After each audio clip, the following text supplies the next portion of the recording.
सुरागनी, आप तस्वीरें भी दिखा रहे हैं, एक बार फिर से जरा तस्वीरें दिखाइएगा, इस वक्त स्थिति कैसी वहां पर बनी हुई है। और इसके साथ ही साथ सवाल ये भी उठता है कि ममता बनर्जी कह रही हैं कि बीजेपी ने सोची समझी साजिश के तहत ये हिंसा फैलाने की कोशिश की है, यानी बीजेपी की वो साजिश कामयाब हो रही है उनके मुताबिक, लेकिन प्रशासन की जो अपनी रणनीति है वो कामयाब नहीं हो पा रही।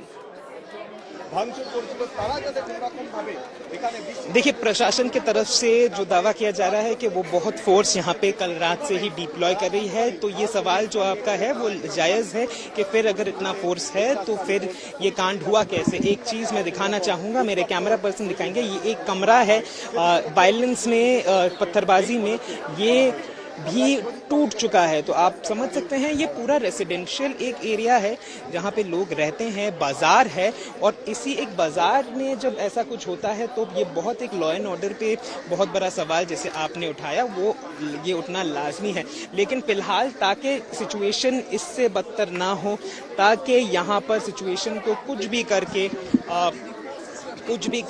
इसको कंट्रोल में रखा जाए। जरा ये समझाइए, रामनवमी के दिन शोभा यात्रा निकल रही थी, पथराव समझ आता है, आज ये हिंसा क्यों भड़की? देखिए, अभी तक इस पे पुलिस की तरफ से या फिर लोकल्स की तरफ से कुछ कहा नहीं जा रहा है कि आखिर क्या हुआ था। इस पे जांच जरूर होगी कि यहाँ पे फिर से सेकंड टाइम मतलब आज क्यों यहाँ पे पथराव हुआ। लेकिन पुलिस की तरफ से देखिए जो अभी इंतजामात जो है, ऐसा नहीं कि ये अभी आया, ये सुबह से ही पुलिस का डिप्लॉयमेंट, जब हम सुबह भी आए थे तब भी हमने दिखाया। लेकिन इतने पुलिस के रहने के बावजूद अगर यहाँ पे सिचुएशन वैसा गंभीर हो गया तो फिर से सवाल तो उठता ही है कि आखिर हुआ क्या और पुलिस वहाँ पे क्या कर रही थी। कितने बजे शुरू हुआ ये पथराव? फिलहाल स्थिति क्या है? कितना डैमेज, कितना नुकसान हुआ है? क्या कोई जख्मी भी हुए हैं या केवल जो प्रॉपर्टीज है उनको डैमेज किया गया?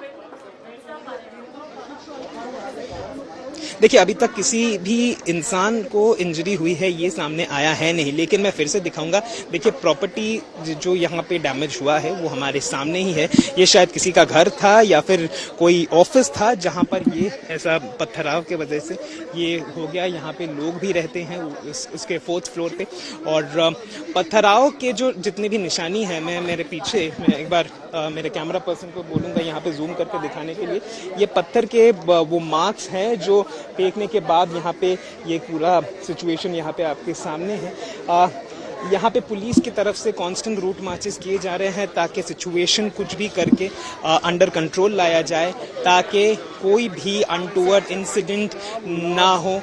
यहाँ पर स्थिति गंभीर हो चुकी थी। फिर ये जो इलाका है, जिस इलाके पे आप खड़े हैं, जहाँ पर ये हिंसा हुई है, जहाँ पर तोड़फोड़ हुई है, ये इलाका कैसा है? देखिए, मैंने पहले भी कहा कि ये इलाका जो है ये रेसिडेंशियल इलाका है, यहाँ पे लोग रहते हैं। ये सामने बाजार भी है, जहाँ पे मार्केट प्लेस भी है। शिवपुर का ये इलाका है जहाँ पे आप अगर आप देखें, ये हमारे पीछे भी, एक बार मैं अपने कैमरा पर्सन को बोलूँगा दिखाने के लिए। देखिए, आप घर हैं यहाँ पर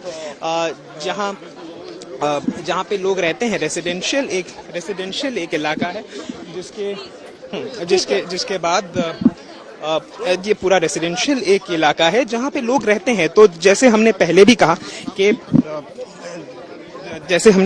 कहा कि ये रेसिडेंशियल एक इलाका है, और रेसिडेंशियल इलाके में अगर ऐसा वायलेंस होता है तो ये बहुत बड़ा प्रॉब्लम बन सकता है, क्योंकि लोग यहाँ पे आपके पीछे भी हम सुरागनी देख पा रहे हैं, फोर्स की तैनाती की गई है। आप बता रहे हैं कि रिहायशी ये इलाका है आसपास, और यहाँ हिंसा होना और ज्यादा खतरा पैदा करता है, क्योंकि लोग भी यहाँ पर रहते हैं, तो जख्मी होना, चोटिल होना, ये भी संभावनाएं बनी रह सकती हैं। लेकिन इन सब के बीच के हालात पर कैसे कंट्रोल किया जाए, वार पलटवार का दौर जारी है।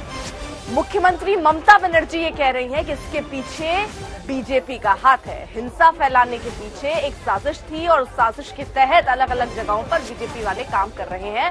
अल्पसंख्यकों को बोला है शांत रहें। आज तक से खास बातचीत की है ममता बनर्जी ने, जिसमें उन्होंने ये सारी बातें कही हैं। क्या कहा है उन्होंने, आपको सुनवाते हैं। And they attack the minorities community जानबूझ के कि उसको रमजान मास चल रहा है, इसी के लिए उधर से पहले प्रॉब्लम क्रिएट करेंगे, उसको पिटाएंगे, बुलडोज करेंगे, उसको एक्सपोज करेंगे, उसके बाद चैनल को बोलेंगे कि देखो इसको पता हो रहा है। I don't consider the Hindu, they are the criminals. The criminals have no religious identity. My one question to you is that आपने कहा ये जानबूझकर किया गया है, लेकिन हमने देखा पिक्चर तस्वीरें दोनों साइड से पथराव हुआ है और पुलिस का रोल जो है उस पर सवाल है।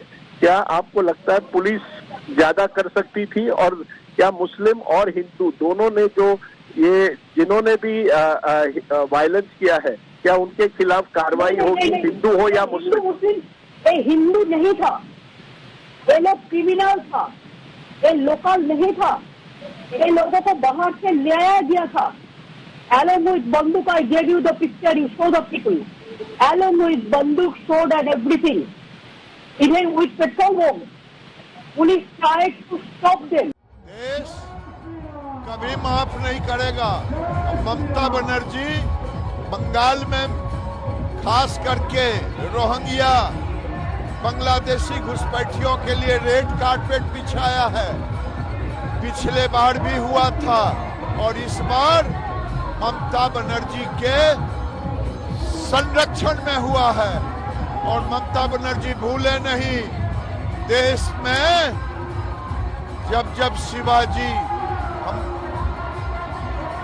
हाथ में तलवार लेते हैं तब तक औरंगजेब का नाश होता है। ममता बनर्जी बतौर बंगाल के मुख्यमंत्री और गृह मंत्री इस हिंसा के लिए सीधे तौर पर जिम्मेदार हैं।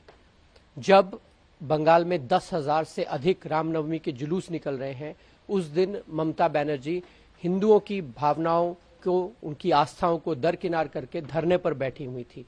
जब उनको प्रशासन और पुलिस बंदोबस्त देखना चाहिए था, तब वो राजनीति कर रही थी। वो ये भूल गई कि हिंदू भी नवरात्र का व्रत रख रहे हैं। उनके तुष्टीकरण की राजनीति इस हिंसा के लिए सीधे तौर पर जिम्मेदार है।